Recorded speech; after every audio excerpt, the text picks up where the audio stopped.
Hi, it's Rob from the Brush and Boltgun. Today I'm going to be doing a tutorial on how to paint Jelsen Darrock from Curse City. If you like the channel and you'd like to support me, my Ko-fi and Patreon page is linked below. Now on to the video.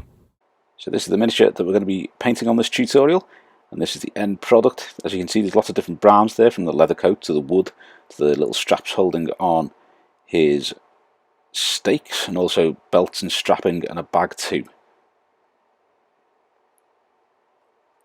So the first colour that we're going to use is Citadel Baneblade Brown. I use this as a base for a lot of the brown coloured contrast paint. That's what we're going to be using quite a few of to get the colour on here. The Baneblade Brown has been left on the wet palette for a few minutes while I was sorting something else out, and when I come back it has thinned far too much for my liking, but it was on the palette, it's getting used.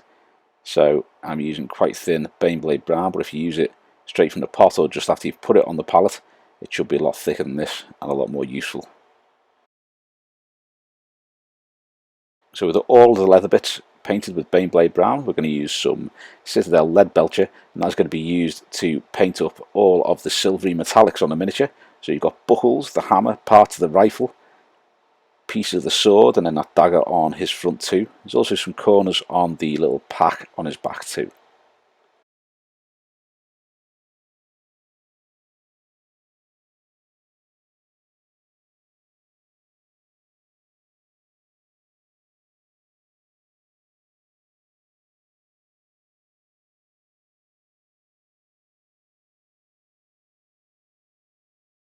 Next we're using some Citadel Xandri Dust. This is going to be to do all the wooden stakes. So you have 3 on his right hip, 3 on his left hip, and 1 on that little underslung stake launcher on his rifle there.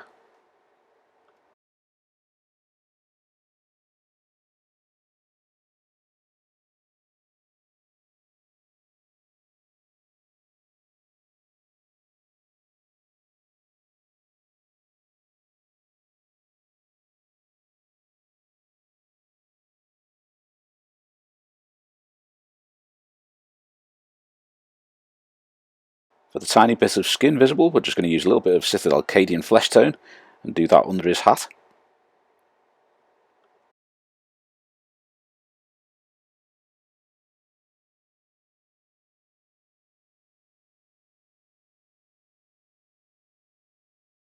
Now we're going to use some Vallejo Black. I'm going to use this to do his trousers, his boots, his gloves. I think that might be it. Oh no, there's some parts on his little dagger as well, the scabbard for that, and also the handle or grip of the sword on his back.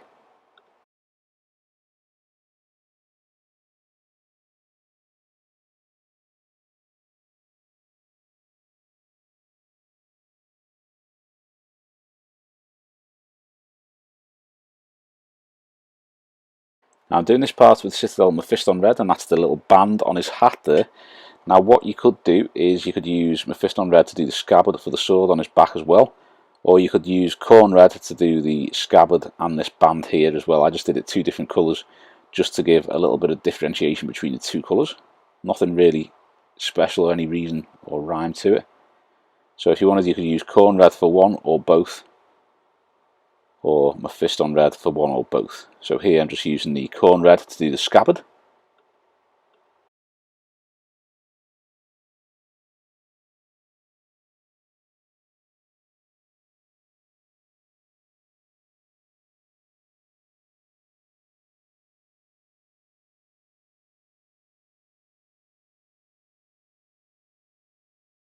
Now I'm going to use Citadel Dryad bark to do the body of the rifle as well.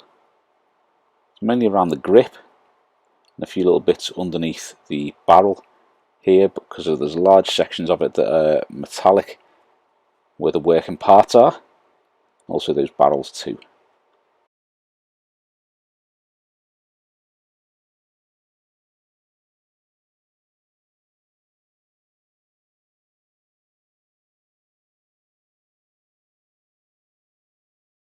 So moving on to the shades and contrast now, I'm going to use Citadel Contrast Snakebite Leather. I'm going to use this to do all of the straps, so he's got the straps going across his chest and his belt, a little pouch or 2, and also the little pack on his back as well. So I'm going to do all of those and the sling with snakebite leather.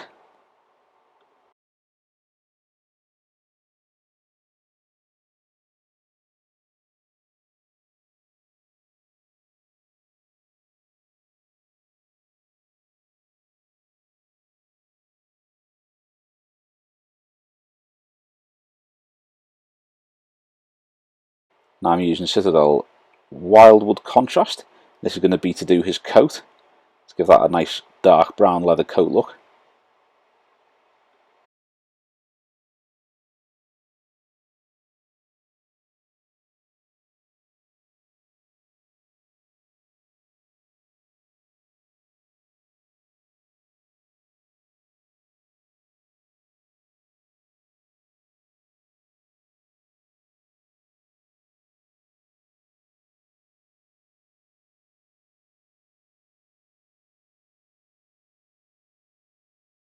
I'm going to use a little bit of Citadel Gorgrunter fur to do the little kind of brackets that are holding on the stakes on both sides. A bit more of a red-brown colour, like the official Games Workshop one kind of looks.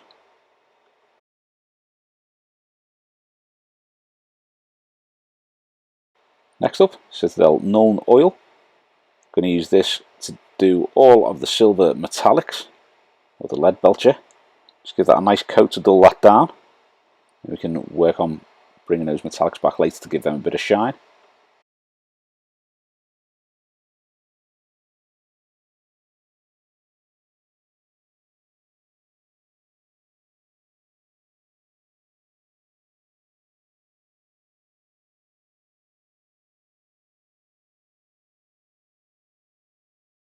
We're going to use some Citadel Seraphim Sepia, and this is going to be to do the stakes. So just give that a good wash of those, and that should bring out the details quite nicely. You don't want it to be too dark or too light, but the sepia seems to do quite a nice job on the wood effects.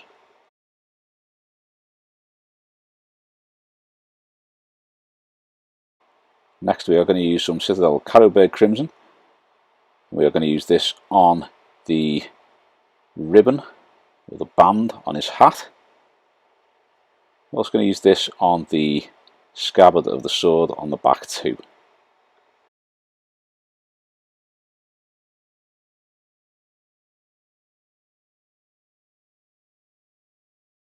Now I'm going to start reapplying colour back to the miniature, so I'm going to start with Citadel Thondia Brown, and that is going to be to start working on his coat. So you want to think about where the light is going to be catching his coat, and the areas where it's likely to have been creased and worn a little bit, and then use Thondia Brown to bring some of that colour onto it.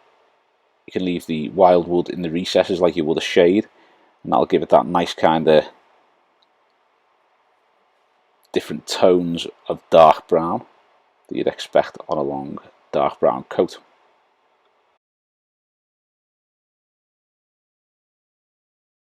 Next we're going to use some Citadel Mournfang Brown, and thinking about where you've highlighted with the Thondia Brown, or where you've reapplied the Thondia Brown, you're now going to use the Mournfang Brown mixed with Thondia Brown to do about 50% of these areas that be catching the light the most, so that they get that nice lighter shade on there.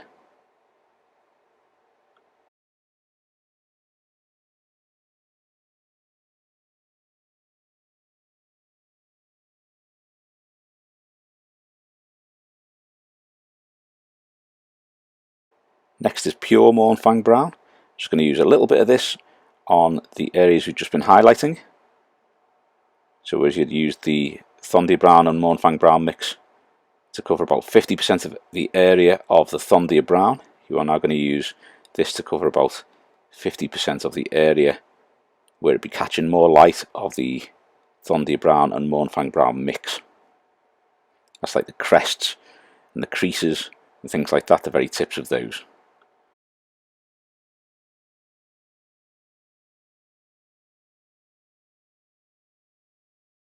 We're now going to use some Balor Brown, mix that with the Mournfang Brown.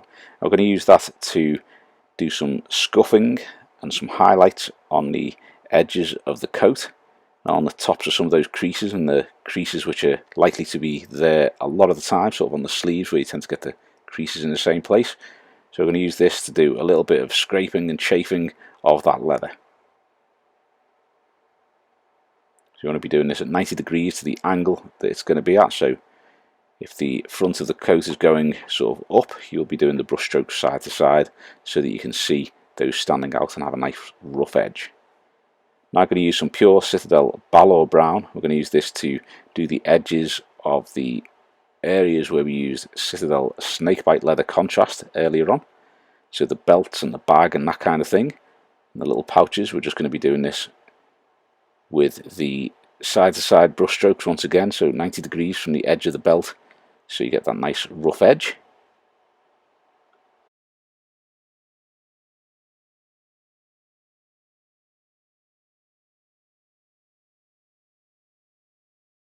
Now I'm going to use some Citadel Rakarth Flesh, mix that with the Vallejo Brown and just do one little final highlight on the belt and the pouches and things like that, just to scuff them up a little bit and make it look like they have been through the wars a little bit and chafed and scraped from use by Jelsen.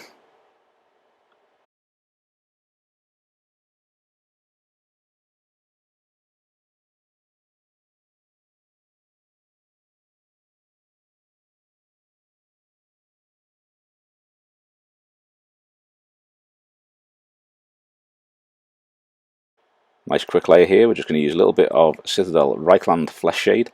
Just going to whack that across his face, and that will add the shade to all those recesses.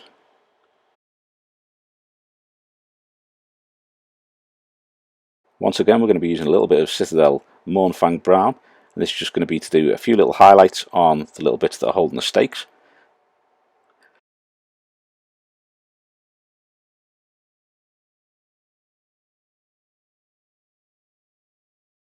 Now we're going to add a little bit of Rakarth Flesh to the Mournfang Brown. I'm just going to do some little scuffs like we did on the belt and on the coat.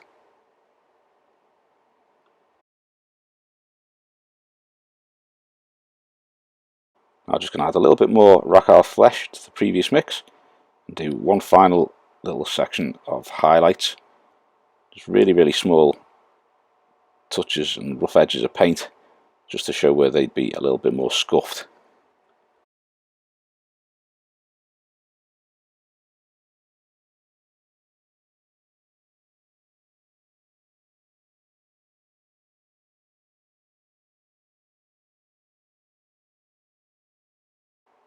I'm going to use some Citadel Balor Brown. I'm going to use this to do the inside of his coat.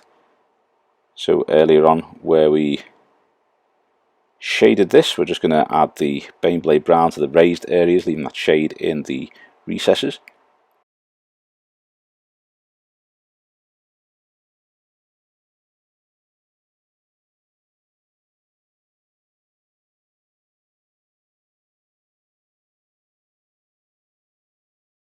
Now I'm just going to add a little bit of Citadel Rakarth Flesh to the Baneblade Brown to lighten that up. I'm just going to use this to do one quick layer of highlights on the inside there, just to show some of those little ridges and details.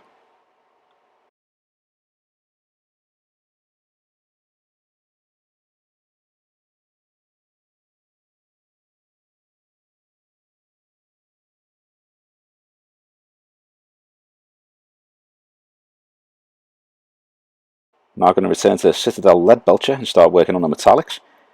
So on these parts you want to leave plenty of the shade in the recesses and just sort of bring the Leadbelcher onto it, almost like feathering it on to make it sort of shiny on the raised areas, the areas that be a bit more scuffed, but leaving the shade in all those recesses and the sections that wouldn't likely be getting caught or bashed against anything.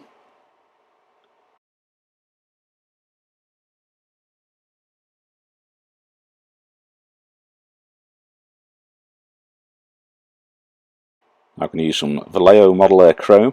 This is just to do a little bit of edge highlighting and a few little scrapes and lines.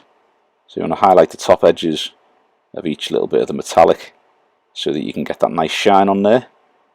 You also want to do the edges on the armour plates and on the hammer as well, so quite good edge in there. Also on the rifle itself and parts of like the pommel and the grip of the sword there. So there's quite a few little bits to work on. And if you're using a really thin brush, you can just do a few little straight lines going across the armour where it might have caught a glancing blow. Now we're going to go for Citadel Corn Red, and we're going to start working on the scabbard again. So you want to be adding the Corn Red back to the top kind of 50% of the scabbard, where it'd be catching the most light. And always feathering that down into the shaded area on the underside.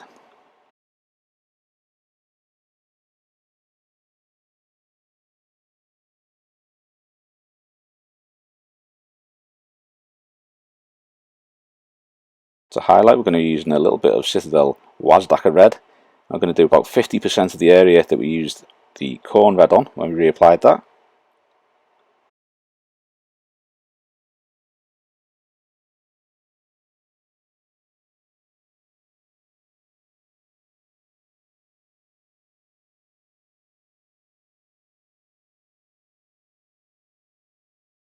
Finally, for the scabbard, we're going to use a little bit of Citadel Pink Horror, just to do some little bits of edge highlighting, and any little maybe scuffs and nicks that you want to put into that scabbard.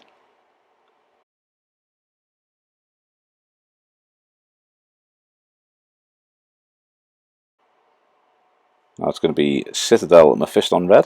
I'm going to work on that little band on his hat there. So we're just going to use this to do a few little lines on the ridges where it's got those little creases around the top on both sides.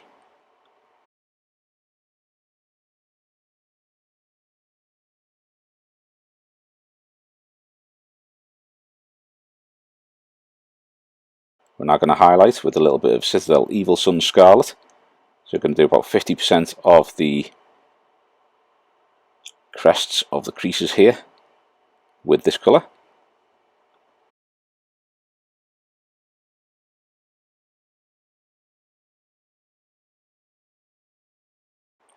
I'm going to use some Citadel Wild Rider Red. Just do the final little edge highlights on the band.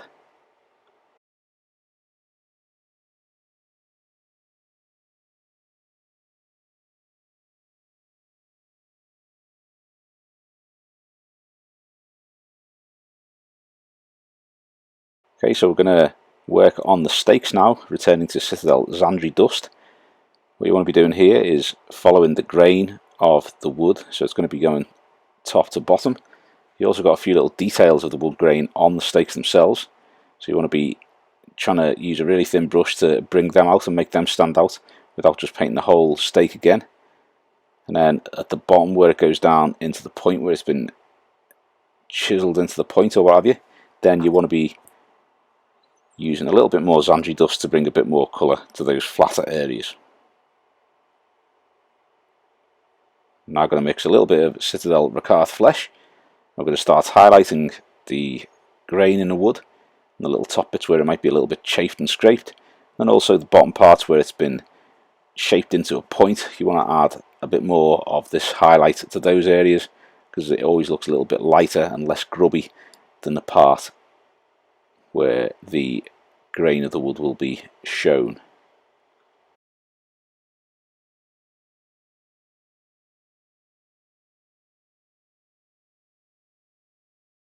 Moving on to the black now. I'm going to use Vallejo Black and just touch up all those black areas. So you've got the boots, the legs, the gloves, any little sections where you've got black on a miniature, just reapply this and make sure that they are all a nice smooth black.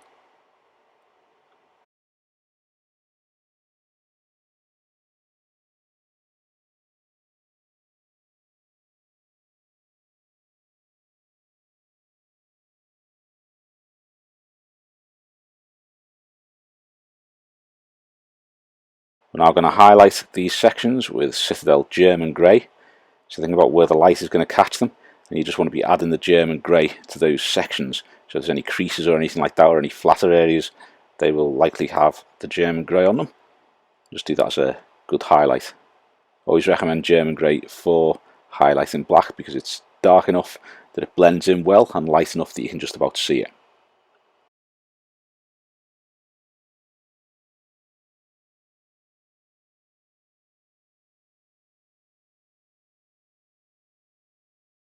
Apparently I didn't see fit to show you the paint on this section, but it is Citadel Mechanicus Standard Grey. We're just going to use this to do an edge highlight, so bring out the details on the soles or any creases, just little tiny highlights to make them stand out so that you can see all the details on those black areas.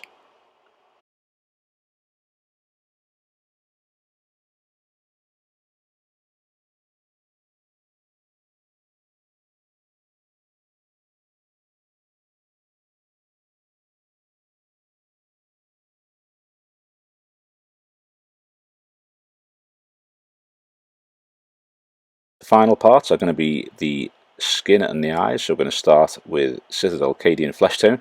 You're just going to reapply a little bit of colour to his face. It's quite tricky once the hat's on there, so if you're painting him in pieces, it's probably a bit easier to do the face before you put the hat on. If that's even a separate piece, I can't remember, I built it quite some time ago. Now I'm going to mix a little bit of white with the Cadian Flesh Tone, and we're going to just do little tiny highlights on the skin there. Now when you're looking at the miniature on the table, you can barely see any skin on it anyway, so you don't have to go to town on the face because you can't really see it that much. Now I'm going to use a little spot of white to do the whites of his eyes. So I'll link up a video here, but it's basically I'd use the brush going from near the nose to the outside of the face. And if I get any white paint where it shouldn't be, I use a little bit of Reikland Flesh Shade or Graxair Shade just to tone that down so that you can't see it quite as well. Now I'm going to use a tiny little spot of Vallejo Black, and that's just to do a little pupil in each eye. Once that's done, the miniature is finished.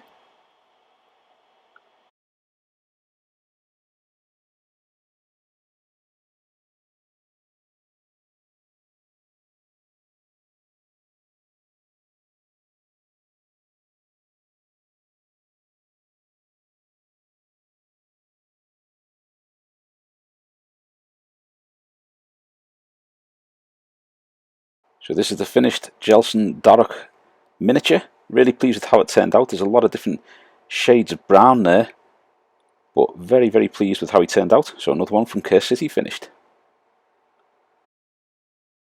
Thanks for watching. I hope you've enjoyed the video, and if you have, please give us a thumbs up and subscribe to the channel so you don't miss any future content. Also, think about subscribing to some of our other social media, linked below. Thanks very much. If you like the channel, you enjoy the content and you'd like to support me, my Ko-fi and Patreon pages are linked below. Thanks very much.